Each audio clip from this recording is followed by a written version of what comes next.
watching the presser and seeing everybody in Toronto, they're outraged, and they deserve to be because they want the team to win a Stanley Cup, which should be the mandate. They're, one of the richest franchise in the league, and everybody's acting like Brendan Shanahan stole his car, which is fine if you want him gone.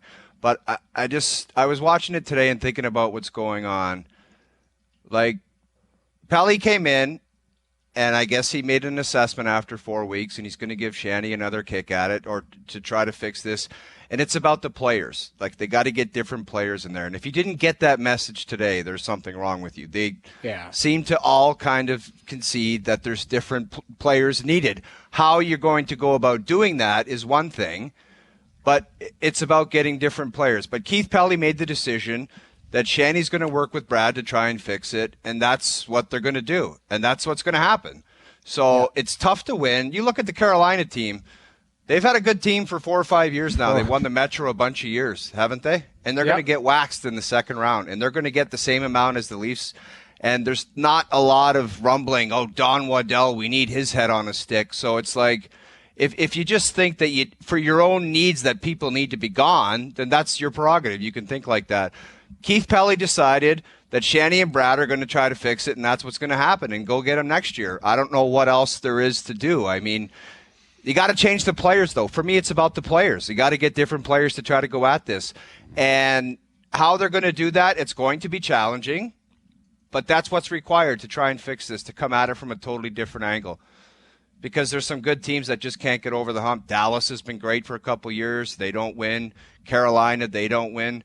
So if you want to have tunnel vision and just say, we're the only franchise that's getting screwed here, and it has been a long time, that's just your prerogative. I think there's a part of me that's kind of tired of this. Like, it's year after year, we got to do this, and it's a little bit fatigued trying to break down the losses and who says what and who's got to get fired and this and that. But that's just the way I kind of looked at it today.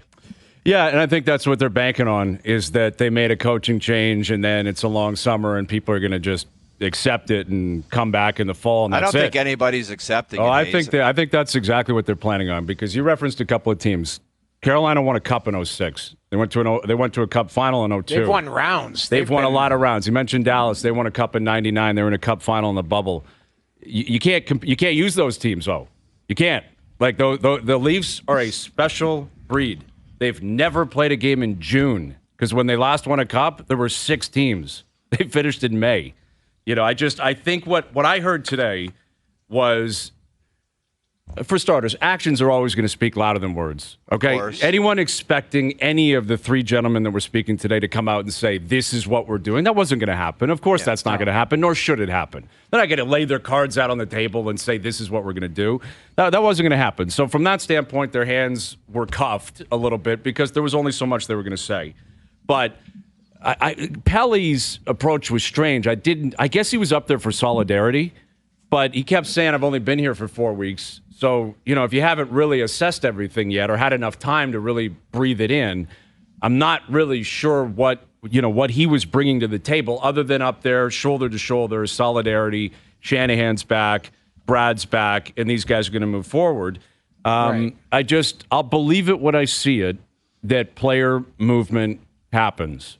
I'll believe it when I see it. Well, their hands are tied to a certain extent. Well, and they tied their own hands. Who gave out the contracts? These guys did. Like Shanahan did, not Tree Living.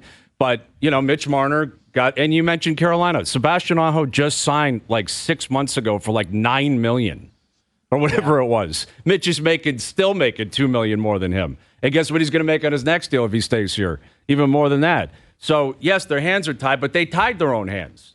They tied their hands. The team tied their own hands, and they're in a position now where I guess they'll try to make changes. I don't dispute that they look at this team. They're not stupid guys. They obviously look at it and know it's not going to work or it can't work.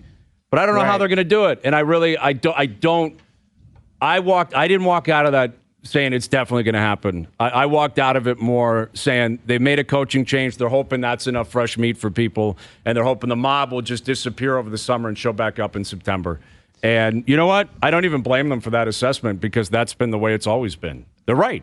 If Mitch Marner's out there opening night, and Tavares and Riley and Matthews and Nylander, you think there'll be 5,000 people in the building? No. It'll be a packed house. And they know it. So, and the scary part, Brian, is they'll win 6-5, and every one of those guys you mentioned will get 3 points, and everyone will be like, hey, this could be the year. Like, that's the only part they know that's exactly what can and will happen. But I will say this. This is what I got out of it, is they kept saying everything's on the table. What does that mean, though, Noodles? Well, to me, cryptically, I think what it left us open for interpretation. My interpretation is that this core, and I think we're not stupid and they're not stupid. They're smart people. I think we're interpreting as that group is not coming back the way that it was built. That's what I got out of it. Now, again, Brian, I agree with you. Until something happens, I'll believe it when I see it. Believe it when you see it. But this is the first time. Now, Kyle Dubas alluded to it last year, and then all of a sudden 2 days later he's moving on to Pittsburgh.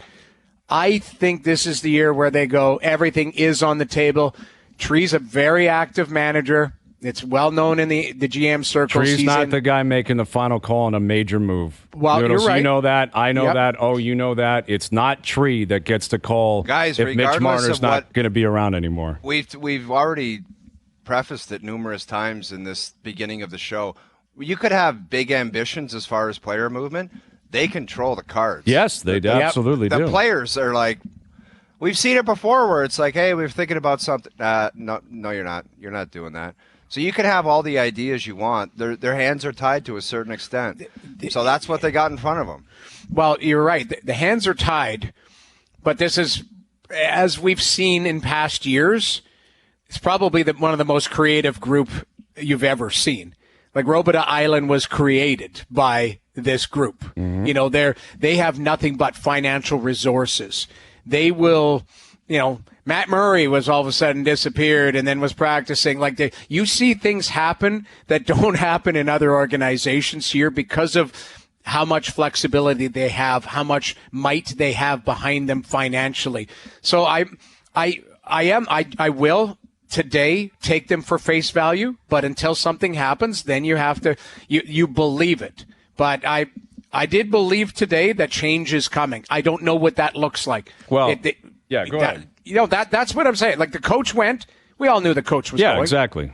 But for me, what is the next big significant move? That's what draws everything me you referenced was periphery stuff. Matt Murray disappearing, Robida Island, literally Stefan Robida. That doesn't count, right? Like literally. But my point is, hey, we're moving off David Kampf. Okay, like let's be clear what people are talking about. The core 5 players. That's it. Matthews, Marner, Nylander, Tavares, Riley. 4 of them have been here for 8 years. They've won 1 round. The other guy's been here for 6. Like that's pretty crazy, And that's what we're talking. I don't care if they don't re-sign Bertuzzi, or they decide we're going to move off this guy, or hey, we got this guy to take a discount. Awesome. It's all irrelevant if the 5 guys are there day one of training camp. That's the question. And and again, they weren't going to answer that today. And I don't know how they really analyze stuff and they've evaluated stuff, and I don't know what a market's going to look like. I don't know how uncomfortable they're willing to make things. But ultimately, that's what it comes down to, is how uncomfortable are you willing to make it? Because, these players, they do hold a lot of control. But if you really want to change, again, I keep saying this, and it sickens me to say it because I'm born and raised in Toronto, and this team's been around for 100 years. What would Vegas do? What would Vegas do? Vegas would go up to the guy that they thought they didn't want anymore, and they'd say, you're leaving. This is what's happening. So you tell us how it's going to work. Do they have the stomach to do that if they feel they have to? And again, I'm not convinced they feel like they have to, or that they will, or they can. I don't know. Oh, come on, dude. Everybody knows you have to move away. I knew that these. 3 years ago, dude. So did you.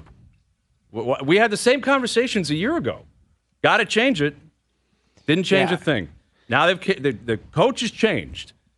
I don't know. I'm not convinced it's going to be more than that. Then hey, there's a new voice here. It's a new coach, and so what you're saying, Brian, and if we did like a mini Gerry's right now, you're saying on the 5 players that you've laid out that have been here for 6 to 8 years, you're I'm closer not to 0%, but you're like a 12% that they're not coming back. After today, I'd say 25% that it gets broken up.